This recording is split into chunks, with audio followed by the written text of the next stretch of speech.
أعوذ بالله من الشيطان الرجيم. بسم الله الرحمن الرحيم.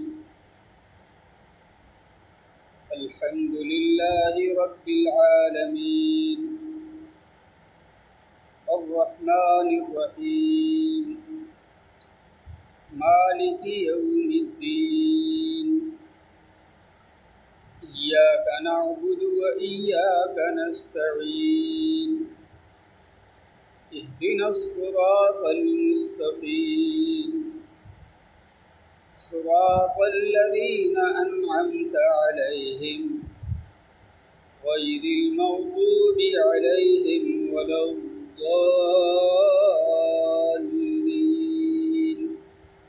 آمين. اهدنا الصراط المستقيم.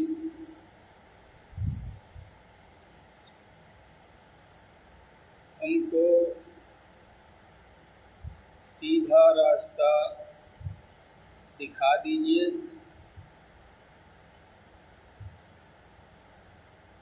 بتلا دیجیے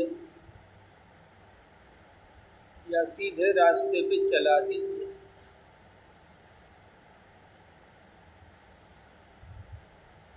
ان لوگوں کے راستے پر جن پر آپ نے انعام فرمایا،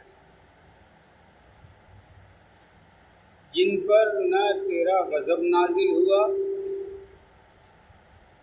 اور نہ وہ گمراہ ہوئے.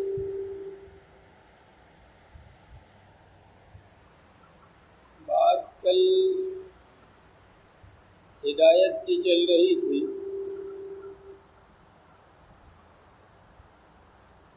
دنیا میں کسی کو بھی کوئی راستہ دکھانا، اس کی رہنمائی کر دینا،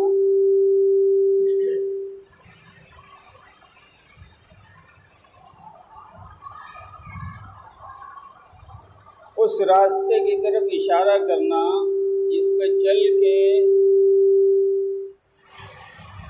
وہ اپنی منزل تک پہنچ جائے، یہ ہدایت ہے. لیکن شریعت کی زبان میں ہدایت کا مطلب ہے کہ بندے کو وہ راستہ مل جائے جس راستے پر چلنے سے اللہ اور اس کے رسول راضی اور خوش ہوتے ہیں.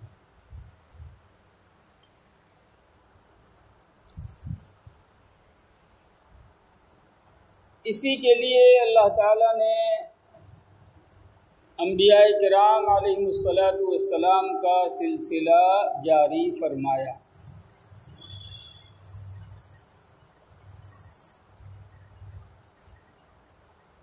اب یہاں پر ایک بات سمجھنی چاہیے کہ اس ہدایت کا جو مرکز ہے وہ ہے دل.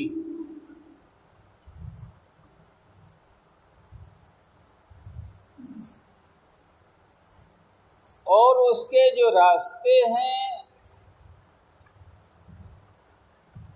وہ کان ہے، آنکھ ہے.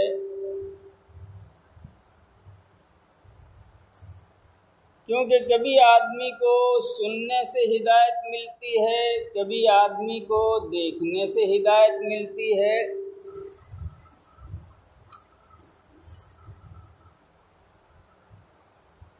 بات کانوں کے راستے دل میں اتر جائے پھر بندے کو ہدایت مل جاتی ہے. بات آنکھوں کے راستے دل میں اتر جائے، پہنچ جائے تو بھی بندے کو ہدایت مل جاتی ہے. حضرت فضیل ابن عیاض رحمۃ اللہ علیہ بہت بڑے بزرگ ہیں اور بہت بڑے محدث ہیں.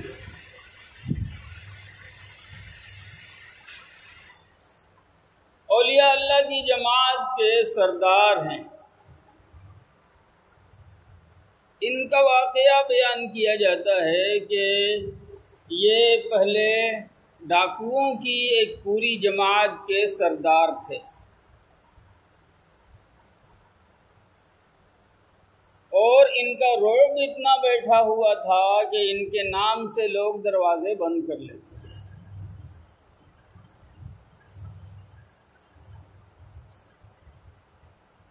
ایک مرتبہ دیوار پھاند کر ایک گھر میں داخل ہوئے اور جب گھر کے اندر داخل ہوئے اور ذرا قریب گئے تو رات کے سناٹے میں قرآن کریم کے پڑھنے کی آواز آ رہی تھی اور وہ آیت یہ تھی الم یأن للذین آمنوا ان تخشع قلوبہم لذکر اللہ، کیا ابھی بھی ایمان والوں پر وہ وقت نہیں آیا کہ ان کا دل اللہ کی یاد کے لیے جھک جائے؟ بس اس آیت کا سننا تھا کہ آگے بڑھنے کی بجائے پھر واپس پلٹ کر کے باہر نکلے اور اپنے ساتھیوں کو سمجھایا کہ آج سے یہ سارا دھندا بند، غلط ہے، تو اب اس راستے پہ ہم نہیں چلیں گے۔ اور پھر ایک کام اور کیا کہ جن کو ان کی ذات سے تکلیف پہنچی تھی یا جس کا انہوں نے لوٹا تھا، جو مال ان کے پاس تھا تو وہ واپس کیا اور نہیں کر سکے تو اس کے یہاں جا کے ان سے معافی مانگی کہ میں نے نادانی میں یہ کام کر لیا ہے، ابھی میرے پاس ادا کرنے کی صلاحیت نہیں ہے، آپ خدا کے واسطے معاف کر دو۔ اور اس کے بعد جو پھر ہدایت کے راستے پہ چلے تو ولیوں کی جماعت کے سردار بھی بنے اور بہت بڑے محدث بنے اور بہت بڑے علم والے بنے۔ ایک دوسرے بزرگ ہیں بشر حافی رحمۃ اللہ علیہ، ہر وقت نشے میں دھت رہا کرتے تھے۔ اسی نشے میں چلے جا رہے تھے کہ انہوں نے دیکھا ایک کاغذ کا ٹکڑا زمین پر گرا ہوا ہے اور انہوں نے جھک کے اٹھایا تو دیکھا کہ اس میں اللہ کا لفظ تھا۔ کہ میرے رب کا نام اور زمین پر پڑا ہوا ہے، میرے خدا کا نام اور زمین پہ پڑا ہوا ہے۔ اور اس کے بعد پھر اس کو اچھی طرح صاف کیا اسی نشے کے عالم میں، اور عطر والے کی دکان کے پاس گئے، عطر خریدا اور عطر خرید کے اللہ کے لفظ کو عطر میں بسایا اور اس کو عزت کے ساتھ اپنی پگڑی میں رکھ لیا۔ اتنا سا کام کیا انہوں نے۔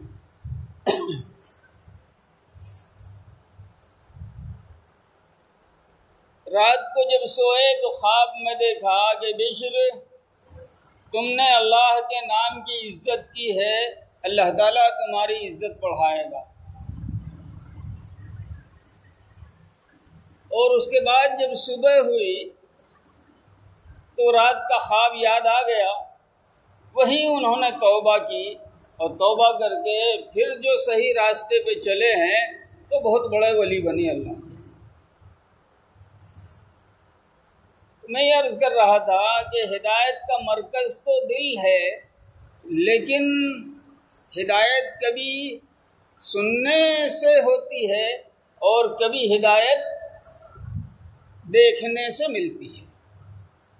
یہی وجہ ہے کہ اللہ تعالیٰ نے جن لوگوں کو ہدایت سے محروم کر دیا ہے،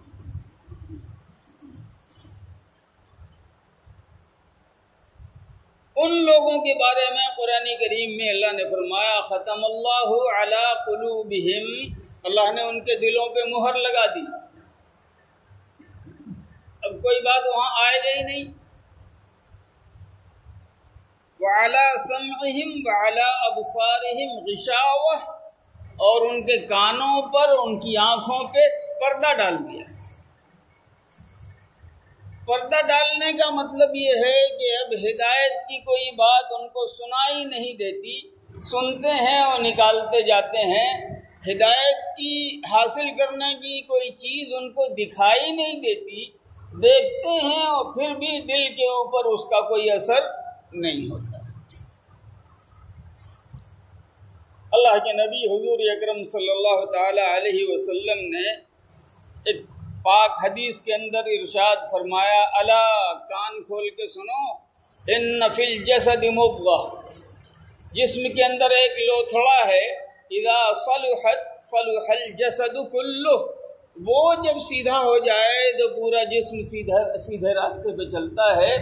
وَإِذَا فَسَدَتْ فَسَدَ الْجَسَدُ كُلُّهُ، اور وہ جب بگڑ جائے تو پھر پورا کا پورا انسان بگاڑ کے راستے پہ چل پڑتا ہے۔ الا، پھر کان کھول کے سنو، وہی القلب، اور وہ دل ہے۔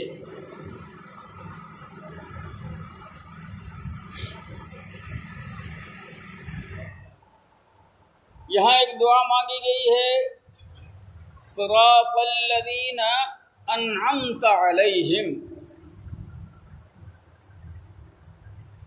یہ سیدھا راستہ جو ہے وہ ان لوگوں کا راستہ جن کے اوپر آپ نے انعام فرمایا۔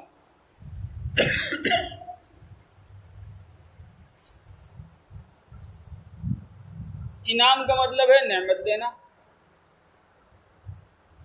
نعمت کس کو کہتے ہیں؟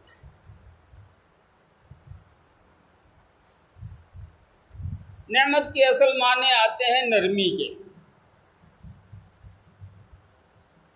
درخت کے اندر جو بالکل نرم نرم سا پتا نکلتا ہے کوپل کے بعد، عربی میں اس کو الورق الناعم کہتے ہیں۔ الورق الناعم، عربی کے حساب سے نرم پتا، یا اردو کے حساب سے اگر میں سمجھانے کے لیے کہوں تو وہ نعمت والا پتا۔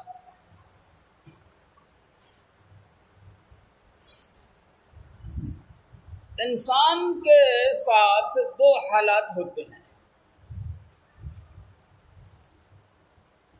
ایک دن اس کے نرمی والے ہوتے ہیں، ایک زمانہ اس کا نرمی والا ہوتا ہے کہ مطلب اس کے پسند کی ساری چیزیں میسر ہوتی رہتی ہیں اور اس کے اندر وہ خوش ہوتا ہے۔ اس کے برخلاف جو دوسرے دن آتے ہیں وہ سختی والے دن۔ سختی والے دنوں میں آدمی کو اپنی پسند کی چیز نہیں ملتی، آدمی کو اپنی پسند کا نتیجہ نہیں ملتا، آدمی خوشی کی چیزیں تلاش کرتا ہے اور خوشی کی چیزیں اس سے دور ہوتی چلی جاتی ہیں، ان کو سختی کے دن کہتے ہیں۔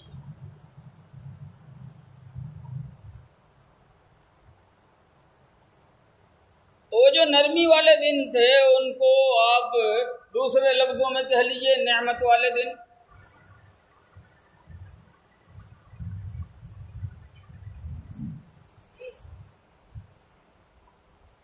اللہ کی نعمتوں کی کوئی حد نہیں ہے، اللہ کی نعمتوں کی کوئی حد نہیں ہے۔ ایک بندہ وہ چاہے بالکل بیمار ہو، بھکاری ہو، سونے کے لیے 2 گز زمین بھی اس کے پاس نہ ہو، فٹ پاتھوں پر دن رات گزارتا ہو، اس بندے کے ساتھ بھی یوں کہیے کہ ہر پل میں 2 نعمتیں اللہ کی چل رہی ہیں۔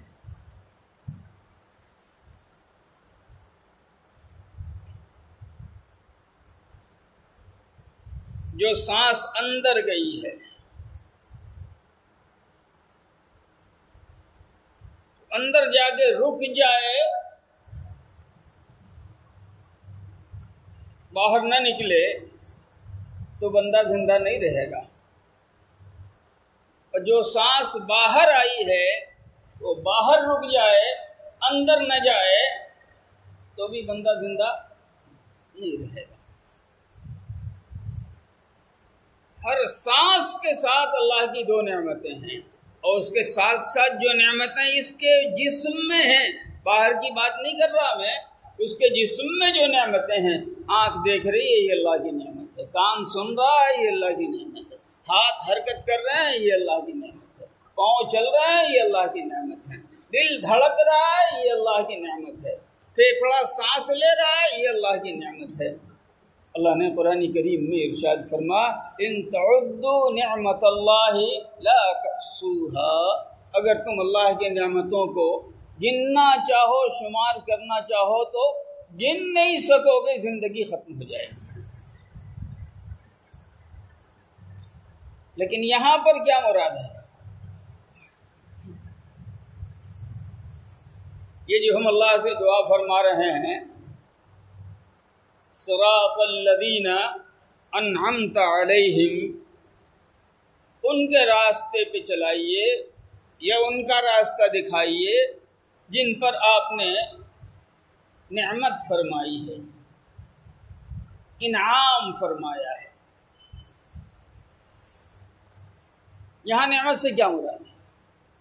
یہاں نعمت سے دنیاوی نعمت مراد نہیں ہے، بلکہ اخروی نعمت مراد ہے، کیونکہ یہ آنکھ اسی وقت تک دیکھ سکتی، نعمت ہے اللہ کی، لیکن اسی وقت تک دیکھ سکتی ہے جب تک جسم میں جان باقی ہو۔ جان نکل گئی، اب یہ آنکھ دیکھ نہیں سکتی، کان سن نہیں سکتا، ہاتھ پکڑ نہیں سکتا۔ اس کا مطلب یہ ہے کہ دنیا کی جتنی ایک آدمی خربوں خرب کا مالک ہو، وہ جان اس کے جسم سے نکل گئی، اس کے ایک پائی سے بھی فائدہ حاصل نہیں کر سکتا۔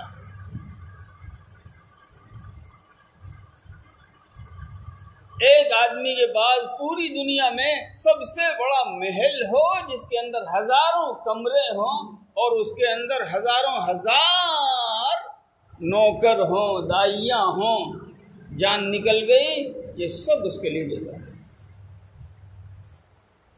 وہ ساری چیزیں نعمت تھی، لیکن وقتی نعمت۔ جب تک جسم کے اندر جان ہے، جسم اور جان کا رشتہ باقی ہے، تب تک وہ نعمتیں کام دے رہی ہیں۔ لیکن یہاں جو ہم اللہ رب العزت سے جو نعمت مانگ رہے ہیں وہ دائمی نعمت ہے، ہمیشہ ہمیشہ کی نعمت۔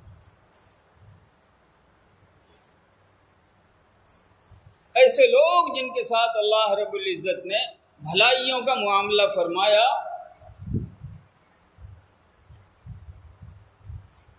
ان کے اوپر مہربانی فرمائی، ان کے اوپر انعام فرمایا، اور یہ نعمت اللہ کی ان کو دنیا میں بھی فائدہ پہنچائے گی، قبر میں بھی فائدہ پہنچائے گی، محشر میں بھی فائدہ پہنچائے گی، یہاں تک کہ اس کو جنت میں داخل کرا دے گی، اور اس کے بعد تو پھر موت کا تصور و خیال ہی ختم، پھر موت آئے گی ہی نہیں۔ ابد الآباد کی جو زندگی ہے اس میں اس نعمت سے فائدہ پہنچے گا، اور یہ دائمی نعمت ہے۔ اسی لیے قرآن کریم میں ایک اور ادب ہم کو سکھایا گیا ہے کہ تم اللہ سے جب مانگو تو صرف دنیا مت مانگو، بلکہ دنیا کے ساتھ آخرت کی بھلائی مانگو۔ اور ہر نماز میں ہم وہی دعا مانگتے ہیں، ربنا آتنا فی الدنیا حسنہ، اے اللہ دنیا میں بھی ہمارے ساتھ بھلائی کا معاملہ فرما، وفی الآخرۃ حسنہ، اور آخرت میں بھی ہمارے لیے بھلائی کا معاملہ فرما، وقنا عذاب النار۔ تو یہاں جس نعمت کے مانگنے کا حکم ہے وہ نعمت اللہ کی ہے۔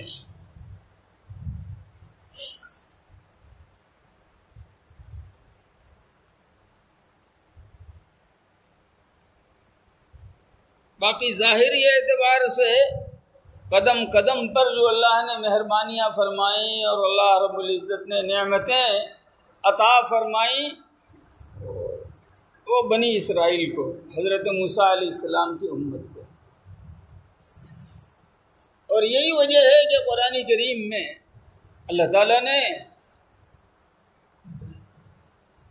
خاص طور سے ان کو مخاطب کر کے کہا یا بنی اسرائیل، اے اسرائیل کے بیٹو۔ اسرائیل لقب ہے حضرت سیدنا یعقوب علیہ السلام کا، حضرت ابراہیم علیہ السلام کے صاحبزادے حضرت اسحاق، اور حضرت اسحاق علیہ السلام کے صاحبزادے حضرت یعقوب، اور حضرت یعقوب علیہ السلام کے 12 بیٹے، ان میں سے ایک حضرت یوسف علیہ السلام۔ اب یہ جو اولاد چلی ان سے وہ سب بنی اسرائیل کہلائے۔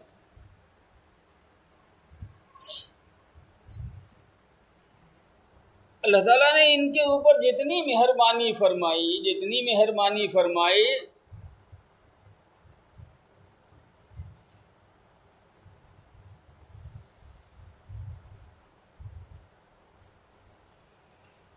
دوسروں کو نہیں فرمائی۔ ان کو چانسز دیے گئے، ان کو موقع دیا گیا اللہ کا فرما بردار بننے کا، لیکن ہوا الٹا۔ ہوا یہ کہ جتنا اللہ نے اس کے اوپر انعام فرمایا اتنے ہی ان لوگوں نے خدا کی نافرمانی کی۔ قرآن کریم میں تاکید کی، یا بنی اسرائیل، اے اسرائیل کے بیٹو، اذکروا نعمتی اللتی انعمت علیکم، میں نے تمہارے اوپر جو انعام کیا ہے اس کو یاد کرو۔ وَأَنِّي فَضَّلْتُكُمْ عَلَى الْعَالَمِينَ، اور میں نے دوسرے لوگوں پر کے مقابلے میں تم کو بزرگی دی اور مرتبہ عطا کیا۔ دوسری جگہ فرمایا یا بنی اسرائیل اذکروا نعمتی اللتی انعمت علیکم، اس نعمت کو یاد کرو جو میں نے تم پر کی، اس انعام کو یاد کرو۔ وَأَوْفُوا بِعَهْدِي، اور مجھ سے جو تم نے عہد لیا تھا، میرے راستے پہ چلنے کا وعدہ کیا تھا، اس کو پورا کرو۔ اوفی بعہدکم، میں نے جو وعدہ کیا ہے میں اس کو پورا کروں گا۔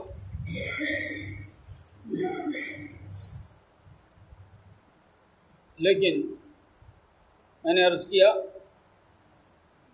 ہوا یوں کہ جتنا اللہ نے ان کے اوپر انعام فرمایا، مہربانی فرمائی، اتنی ہی ان لوگوں نے اللہ کا حکم توڑا، اتنی ہی نافرمانی کی، اور اتنے ہی اپنے دلوں کو ٹیڑھا کر لیا۔ تو اللہ تعالیٰ نے ان کے اوپر غضب نازل فرمایا۔ غیر المغضوب علیہم سے یہی لوگ مراد ہیں، اور یہ تفسیر ہے صحابہ کرام رضوان اللہ علیہم اجمعین کی۔ صحابہ کرام نے فرمایا غیر المغضوب علیہم سے یہ لوگ مراد ہیں۔ موقع ملا تو تھوڑی تفصیل کل میں عرض کروں گا انشاءاللہ۔ یہاں پہ ایک بات اور سمجھ لیجیے، یہ جو آخری نعمت ہے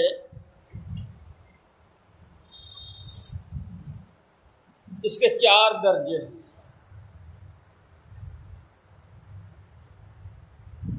پہلا درجہ ہے نبوت کا، دوسرا درجہ ہے صدیقیت کا، تیسرا درجہ ہے شہادت کا، چوتھا درجہ ہے صالحیت کا۔ اس کو قرآن کریم میں اللہ تعالیٰ نے بیان فرمایا، من یطع اللہ والرسول، جو اللہ اور اس کے رسول کی فرما برداری کرے گا، فَأُولَئِكَ مَعَ الَّذِينَ أَنْعَمَ اللَّهُ عَلَيْهِمْ، وہ ان لوگوں کے ساتھ جنت میں رکھا جائے گا جن پر اللہ تعالیٰ نے انعام فرمایا۔ پہلا درجہ کون؟ من النبیین، نبیوں کے ساتھ، والصدیقین، اور صدیقین کے ساتھ، والشہداء، اور شہداء کے ساتھ، اور آخری درجہ ہے صالحین، نیک لوگوں کے ساتھ۔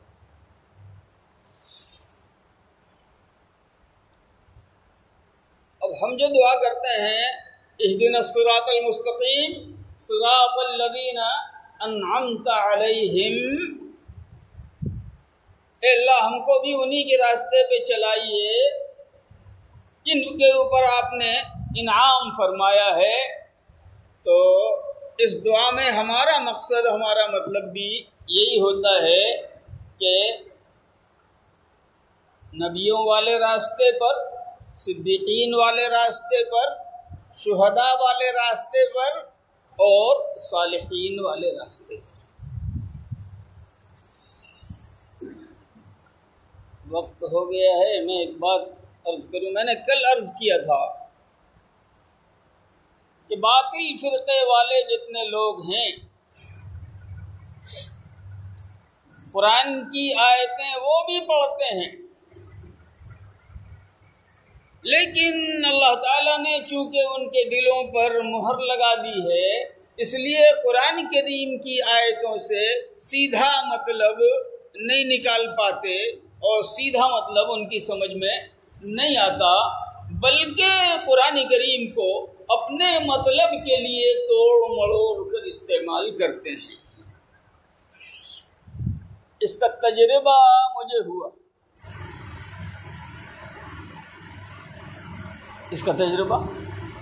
مجھے ہوا، قادیانیوں کے سے مناظرے کے لیے ایک مناظرے میں مجھے شریک ہونے کا اتفاق ہوا، بھاگلپور ضلع میں ہی۔ اس وقت کے بڑے بڑے علماء موجود تھے، مولانا اختر حسین صاحب سیری چک وہ حیات میں تھے، وہ بھی آئے تھے اور مجھ کو دعوت تھی تو میں بھی حاضر ہوا تھا۔ ایک چیز میں نے دیکھی اس میں کہ یہ باطل فرقے والے جو ہیں پوری تیاری کرتے ہیں، بہت گہرا مطالعہ کرتے ہیں، پھر لوگوں کے سامنے آتے ہیں اور اپنی بات کو اس انداز سے پیش کرتے ہیں کہ آدمی لازماً بہک جائے۔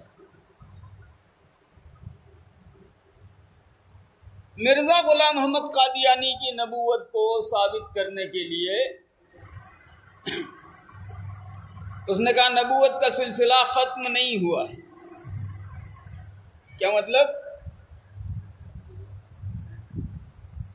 نبوت کا سلسلہ ختم نہیں ہوا ہے، جاری ہے۔ کیسے بھائی؟ تو قرآن کریم میں اللہ تعالیٰ نے فرمایا ہے وَيُتِمُّ نِعْمَتَهُ عَلَيْكَ وَعَلَىٰ آلِ يَعْقُوبَ كَمَا أَتَمَّهَا عَلَىٰ أَبَوَيْكَ مِن قَبْلُ إِبْرَاهِيمَ وَإِسْحَاقَ۔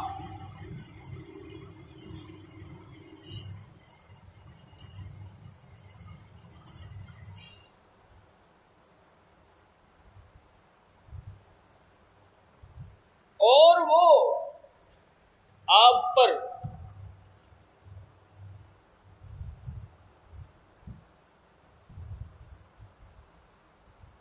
وَيُتِمُّ نِعْمَتَهُ عَلَيْكَ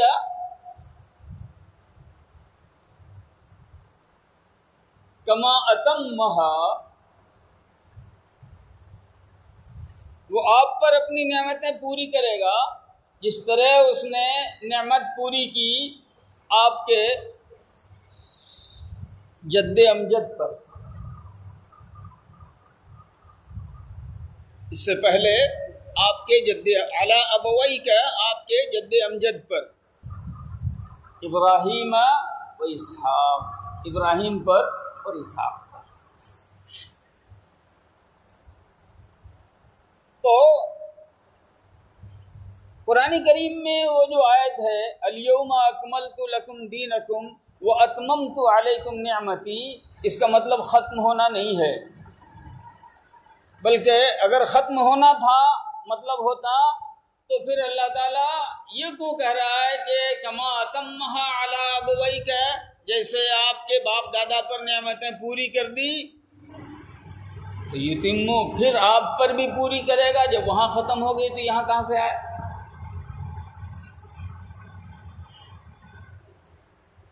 یہ یہاں سے گمراہ کر رہا ہے۔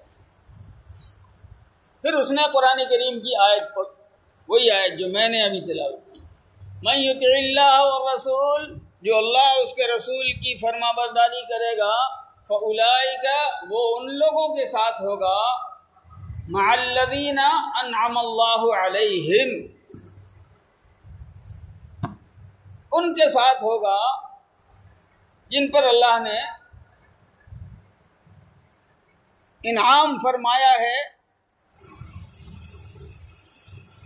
اور اب یہاں سے پھر وہ ڈنڈی مارتا ہے، وہ کہتا ہے کہ اطاعت کے اعتبار سے درجہ ملے گا، کامل درجے کی اطاعت ہے تو نبی بن جائے گا، من النبیین۔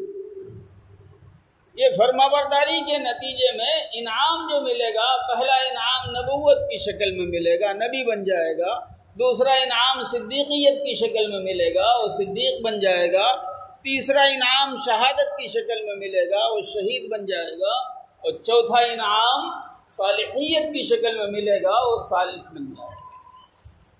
میں نے اپنے بزرگوں سے کہا کہ ذرا سا برائے مہربانی، اب تک تو میں نہیں بولا ہوں لیکن اب مجھے بولنے کا موقع دیا۔ اس کا بیان جب ختم ہوا تو میں نے اس کو مخاطب کیا، اس مناظر کو، اور اس کے کہا بعد میں نے عرض کیا کہ ابھی آپ نے جو فلسفہ بیان کیا ہے، حالانکہ اس میں گڑبڑ کیا ہے آپ نے، کیونکہ قرآن میں مع کا لفظ ہے، معیت کا مطلب ہے ساتھ ہونا، معیت کا مطلب ایک ہو جانا نہیں ہے۔ اللہ پاک نے یہاں یہ فرمایا ہے کہ جو اللہ کی فرما برداری کرے گا، اللہ ان کو نبیوں کے ساتھ رکھے گا، اللہ ان کو صدیقین کے ساتھ رکھے گا، اللہ ان کو شہیدوں اور صالحین کے ساتھ رکھے گا۔ یہ مطلب نہیں ہے کہ نبی بنا دے گا اور بنا دے گا اور بنا دے گا۔ چلو تھوڑی دیر کے لیے آپ کہتے ہو، میں مان لیتا ہوں کہ اگر یہی مطلب ہو تو مجھے بتاؤ پھر کہ نبی اکرم صلی اللہ تعالیٰ علیہ وسلم کو اللہ تعالیٰ نے سید الانبیاء والمرسلین بنایا ہے، تمام نبیوں اور رسولوں کا سردار بنایا ہے، تو حضور پاک صلی اللہ علیہ وسلم کے زمانے سے لے کے تمہارے زمانے تک ایک آدمی بھی کائنات میں اور امت میں ایسا اگر پیدا ہوا ہے جس کو کامل اطاعت ملی ہے تو اس کا نام بتاؤ، کیونکہ تمہارے فلسفے کے حساب سے اس کو نبی بن جانا چاہیے، تو مرزا غلام محمد قادیانی اور نبی پاک صلی اللہ علیہ وسلم کے بیچ میں کتنے ایسے لوگ ہیں جن کو کامل اطاعت ملی ہے، ذرا اس کا نام چاہیے مجھے۔ اب وہ دائیں بائیں جھانکنے لگا، تو پھنس گئے، کہاں پھنس گئے؟ میں نے کہا کہ اگر کسی کو کامل اطاعت نہیں ملی ہے تو سید الانبیاء والمرسلین ہونے کا فائدہ کیا ہوا کہ قیامت تک کے لیے نبی بنائے گئے، ایک آدمی بھی ایسا نہیں ملا جن کو کامل اطاعت ملے، اور اگر کامل اطاعت ملی تو تمہارے فلسفے کے مطابق اس کو نبی بن جانا چاہیے، مجھے لسٹ دو۔ وہ ایسا پھنسا کہ نہ دائیں بھاگے نہ بائیں بھاگے، اور یہیں پر جلسہ ہی برخاست ہو گیا۔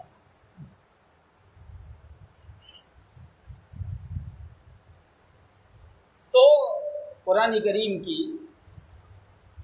تلاوت کر کے، قرآن کریم کی آیتوں کو پیش کر کے، یہ باطل فرقے کے لوگ اس کو توڑ مڑوڑ کے، اس کا مطلب توڑ موڑ کے لوگوں کے سامنے رکھتے ہیں، اور اس کے لیے انہوں نے بڑی محنت کی ہوتی ہے کہ اس کا غلط مطلب لوگوں کے سامنے کیسے رکھیں گے کہ لوگ اس کو تسلیم کر لیں اور مان لیں۔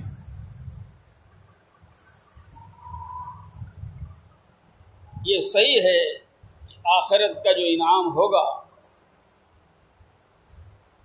وہ ان چار قسم کے لوگوں میں اعلیٰ درجہ ہے انبیاء کا، اور یہ چوتھی سیڑھی جو ہے آخری، یہ ہے صالحین اور نیک لوگوں کی، ان کو جنت میں درجہ بدرجہ ساتھ رکھا جائے گا۔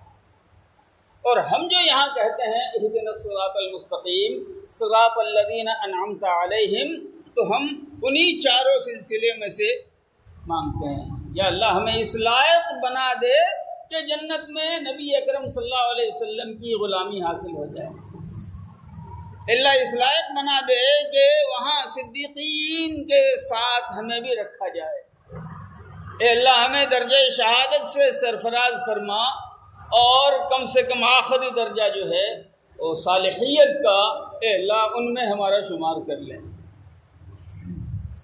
یہ ہے اہدنا الصراط المستقیم صراط الذین انعمت علیہم کا مطلب۔ باقی انشاءاللہ غیر مغضوب علیہم ولا الضالین کا مطلب کل سمجھایا جائے گا۔